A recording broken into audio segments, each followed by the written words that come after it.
Isang magandang hapong muli sa inyong lahat. Nakikita ko ang mga ngiti sa inyong mga labi. Kapagkat sa wakas, hawak niyo na ang katibayan ng inyong tagumpay. Tulad ninyong, minsan din sa kanyang kabataan, ang ating panauhin sa hapong ito ay nangarap na mabot ang tugatog ng tagumpay. At hindi siya nabigo. Kung ano ang sikreto niya, mahalagang ating marinig. Sa minsan lamang naming pag-uusap, nabatid ko kung gaano kalaki ang kanyang pagpapahalaga sa edukasyon at kung paano siya nagsikap magkaroon ng magandang buhay. Dito rin sa paaralang ito siya nagtapos ng elementarya na first honors noong 1982. Sa Sacred Heart School of Cavite naman siya nagtapos ng high school at nakamit ang first honorable mention noong 1972. Itinaguyod siya ng kanyang mga magulang at pagdating sa kolehiyo, nakamit niya ang degree sa Bachelor of Science in Electrical Engineering sa Technological Institute of the Philippines or TIP. Siya ngayon ay isa sa kinikilalang electrical engineer at kasapi sa Institute of Integrated Electrical Engineers, Registered Master Electrician, dito man o sa ibang bansa. Ginugol niya ang kanyang panahon na makapagtrabaho sa Maryville Management Incorporated mula 1995 hanggang 2006. Sa International Ship Management naman, mula 2007 hanggang 2012. At mula 2013 hanggang sa kasalukuyan, siya ay patuloy na pumapalaot sa karagatan at nagtatrabaho sa Elbridge Ship Management bilang electrical officer.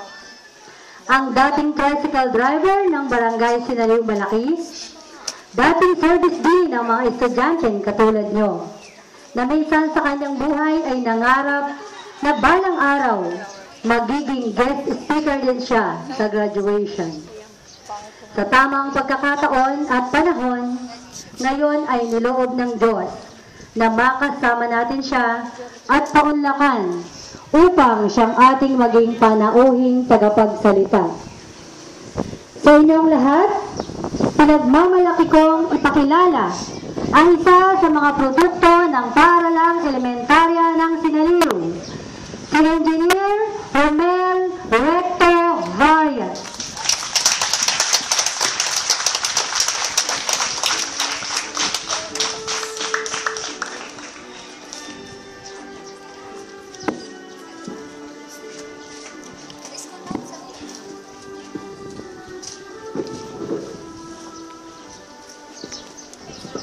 Alam niyo po ay isa sa aking mga pangarap ang makapagsalita sa harapan ng mga mag-aaral na ito na ngayon ay magsisipagtapos. Maraming salamat po sa pagkakataong ito na sa akin ay inyong pinagkaloob.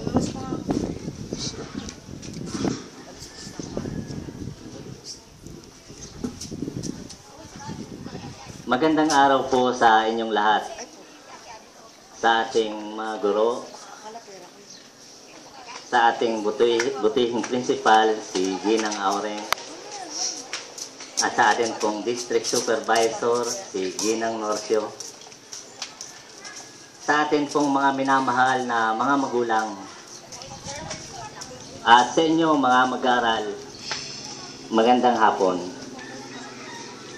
Ito ay isang napakagandang araw sa inyo na ngayon ay magsisipagtapos ng unang hakbang ng inyong pag-aaral. Sa loob ng 6 na taon sa paaralang ito ng elementarya, kayo hinubog, tinuruan at inalagaan din naman ang ating masisipag at matitiyagang mga guro upang ihanda kayo sa panibagong hakbang at yugto ng inyong buhay bilang mag-aaral. Kayo'y kanilang sinanay dahil mayroon uli kayong haharaping 6 na taon upang kayo higit pang ihanda sa mga susunod pang bahagi ng inyong buhay. Huwag niyong iisipin na kayo'y lubhang pinahihirapan sa inyong pag-aaral, sapagkat ang paaralang ito, ang mga guro dito ay may layunin na lahat kayo na magsisipagtapos ay magkaroon ng magandang bukas, magkaroon ng magandang pamumuhay. Huwag niyong isipin na ang kahirapan ay magiging hadlang upang kayo'y di makapagpatuloy sa inyong pag-aaral. Lalo na sa ating mga magulang. Tayo'y Pilipino at pusong Pilipino. Binigyan tayo ng Panginoon ng malaking puso. Sanay na tayo sa baha at bagyo ng buhay. Gaano man kabigat ng problema ang dumating sa buhay natin ay ating kakayanin dahil pinatibay na tayo ng Diyos. Alam niyo po, ang totoo ay tayong mga Pilipino ay mahal ng Diyos dahil mayroon tayong pusong may takot sa Diyos. Mayroon ba sa inyo na hindi nagtitiwala sa Diyos? Alam niyo po, ang Pilipinong nagtitiwala at umaasa sa Diyos ay may pusong kailanman ay hindi matitinag. Naalala niyo po yung nagdaang bagyong Yolanda na ikwento nga po ng ating valedictorian. Totoong napakasakit ng nangyari, pero napakabuti po ng Panginoon. Sa pangyayaring yun ay muling nabuhay ang tunay na diwa ng pagiging Pilipino. Nabuhay sa puso ng bawat Pilipino ang diwa ng pag-ibig sa pamamagitan ng pagtulong at pagbibigay sa ating mga kababayan doon. Gayon din, ang ating gobyerno ay may nakalaang programa para sa ating mga kababayan doon. Pilit nilang itinatayong muli ang mga eskwelahan doon na napinsala ng bagyo. Mayroon silang layunin na muling buhayin ng pag-asa ng mga kabataang tulad nyo sa lugar na yon. At muli silang babangon upang abutin yung mga pangarap na nakatanim sa kanilang mga puso. Nasabi ko nga po kanina na ang kahirapan ay hindi dapat maging hadlang upang kayo ay hindi makapagpatuloy ng pag-aaral. Yun ay nasa inyong pagsisikap at pagtitiyaga. Kamakailan lamang ay mayroong balitang nahayag sa telebisyon. Mayroong isang mag-asawang nabubuhay sa pagsasaka ang nakapagpatapos ng pag-aaral ng kanilang anak sa Philippine Military Academy. Ang maganda pa nito ay naging top notcher pa o isang valedictorian ng kanilang anak. Nakita ko po sa telebisyon kung paano namumuhay ang mag-asawang ito na nakatira sa barong-barong. Pero naandun po sa puso nila ang hangarin na mabigyan ng magandang bukas ang kanilang anak. Naalala ko nung ako'y kagaya nyo nag-aaral pa sa paaralang ito. Halos lahat po kami ng mga batang nag-aaral dito ay nakapag-aaral sa pamamagitan ng pagtitiyaga. Noon pong panahon yun kasi ay kakaunti ang trabaho. Halos lahat ng aming mga magulang ay umaasa lamang sa pagbubukid. Pumapasok kami na halos walang baong pera. Nilaga at piniritong saging sa amin ay sapat na para maging baon. Hindi nga uso sa amin ang sinelas, ang sapatos sinelas lang. Palagay ko ay mas maganda ang buhay nyo, ang kalagayan nyo ngayon kaysa amin noon. Maaring lahat kayo ay nabibigyan ng mga nanay nyo ng pera bago umalis ng bahay patungong eskwelahan. Kaya mga graduates, ngayon pa lamang ay suklian nyo ng mabuti ang inyong mga tatay at nanay. Kung mayroon sa inyong wala pang pangarap sa buhay, ay magsimula na kayo ngayon. Mangarap kayo ng malaki. Mangarap kayo hindi lamang para sa inyong mga sarili, kundi para rin sa inyong mga kapatid, mga tatay at nanay. At mangarap din kayo para sa ating bayan. Magpatuloy kayo sa inyong pag-aaral. Walang hihinto. tuloy-tuloy hanggang sa marating ninyo ang dapat nyong marating.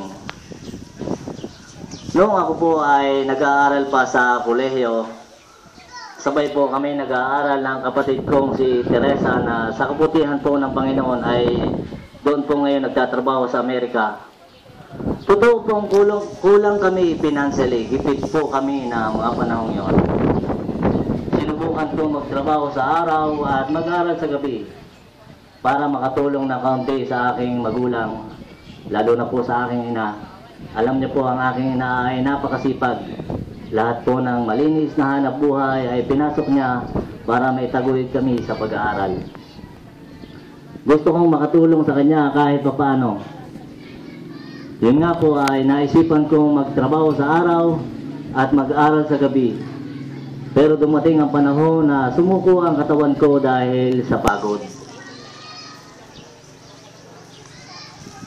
At dahil ayaw kong mapahiya sa taong nagbigay sa akin ng trabaho, ay napilitan akong ihinto ang aking pag-aaral. At nagpatuloy po ako sa trabaho. Sa kadahilanan po na napakaliit po ng aking sahod noon, kumikita lamang po ako ng 54 pesos isang araw, ay naghahangad po ako ng mas malaking kita. Sa edad na 18 taon, ay naisipan kong mag-apply sa abroad sa Saudi. Subalit hindi pinahintulot ng Panginoon. Isang linggo bago ako lumipad patungong Saudi, ay nagkasakit po ako. Na-hospital po ako sapagkat naoperahan po ako sa appendicitis. Yun pong pera na pambayad sa agency para sa trabaho ay napabayad sa ospital. Gayun pa man ay hindi po ako nawala ng pag-asa. Nagpasya po ako na muling mag-aral at hindi po ako bingo ng aking ina. Ibinuhos niyang lahat ng kanyang magagawa para ako ay makapag-aral din. At nakita ko ang kanyang pagod at hirap na mapag-aral kaming magkapatid at hindi ko din naman po siya binigo. Pagbalik ko ng college ay wala akong sinayang na panahon. Wala akong pinahingang summertime. Tuloy-tuloy ang aral ko kahit minsan ay hindi ako nagbakasyon. At sa biyaya ng Panginoon ay nakatapos ako ng pag-aaral.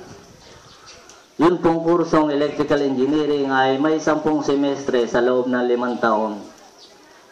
Bagamat ako po ay nahinto ng panahon yun dahil nga po kahit summer ay pinasukan ko, yun pong 5 taon na dapat bunuin ay nakuha ko ng 4.5 taon. Maituloy ko po ang aking kwento. Noon pong nasa Porter College pa lang po ako ay umexamine na po ako ng Board of Electrical Engineering as Registered Master Electrician. At nakapasa po ako sa tulong ng Panginoon. Kaya bago po ako mag-graduate ay mayroon na po akong maliit na lisensya para makapagtrabaho. Minumungkahi po ako ng aking ina na muling mag-examine sa board as Assistant Electrical Engineer. Sabi ko sa kanya ay wag na, sapat na sa akin ito para ako ay makapagtrabaho. Noon po ako ay nasa 5th year college, ay hilig ko nang tumingin sa classified ads sa dyaryo ng mga trabaho. Napagtuunan ko ng pansin ang wanted seaman.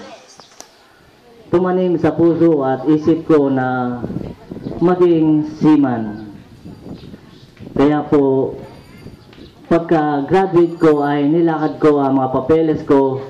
Nag-apply ako ng passport, seaman's book, kumuha po ako ng mga training at seminars, at dumating ang panahon ay nakapagtrabaho ako sa barko bilang seaman. Bagamat tagapunas lamang ako ng sahig ng barko ng panahon yon ay inalagaan ko ang oportunidad na yon at dumating ang panahon ako ay naging electrical officer, electrical engineer, chief electrician. Isa lang po ang trabaho noon sa barko, electrician po. Hindi man kataasan ang ranggo ko sa barko ay nagagamit ko ang aking pinag-aralan. Kung hindi ako nakapag-aral ay hindi ako magkakaroon ng ganitong trabaho. Itong aking posisyon po sa market ay isa sa pinakamabili sa market sa maritime industry.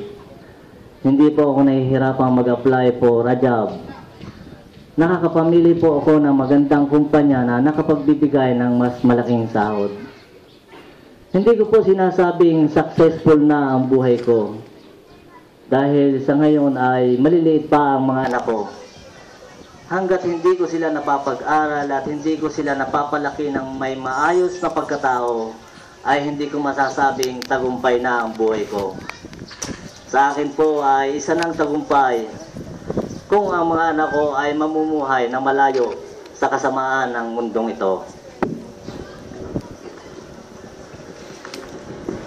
Kaya mga graduates, wala akong maiiwan sa inyo kundi payo, encouragement.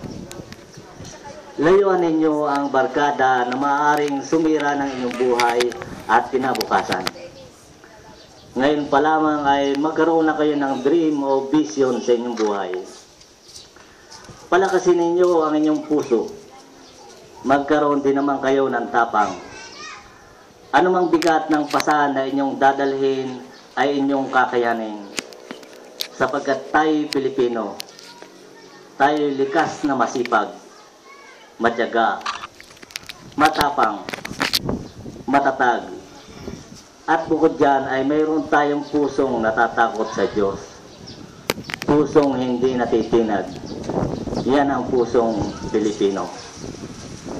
Muli binabati ko ang ating mga magulang at kayong mga graduates.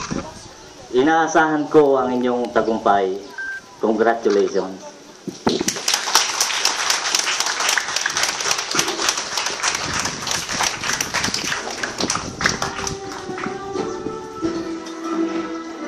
Ayan, maraming salamat po. Nawa po'y magsilbi kayong inspirasyon sa lahat po ng mga nagsipagtapos sa hapong ito.